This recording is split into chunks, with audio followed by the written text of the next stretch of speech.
এই রান্নাটা হয়ে গেলেই সবাইকে ডেকে খেতে বসিয়ে দেবো বৌমা। আচ্ছা মা, ঠিক আছে।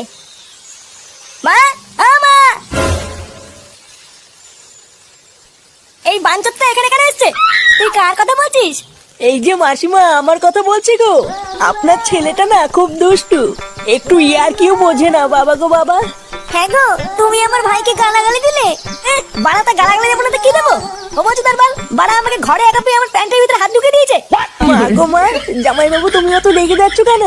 আমি তো তোমার শুধু একটু সাইজটা দেখছিলাম গো। সাইজ ছিল হোম বলছো তার বাল, বাড়ি গিয়ে বাবার সাইজ দেখবি যা। কি সব উল্টো পাল্টা কথা বলছিস তুই? যা বলেছি ঠিকই বলেছি। লেওরা আজকে প্যান্টের ভিতরে হাত ঢুকে দিচ্ছে, কালকে তো বলবে হালকা করে পুঙাও মেরে দাও। এই কি হয়েছে রে? এত চেঁচামেচি কিসের?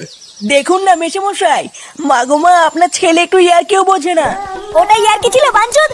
দেখেছেন তো কিভাবে বলছে। দেখো মা, আমি কিন্তু বলে দিচ্ছি, এই চুদির ভাই যদি বাড়িতে থাকে আমি কিন্তু বাড়ি থাকবো না, বলে দিলাম। চোরে বাচ্চা, তুই ঘর থেকে বেরিয়ে যা।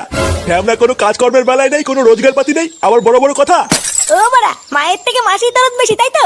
বাড়া এখন তো দেখছি আমার থেকে এই বাড়িতে হোমোচোদার দাম বেশি।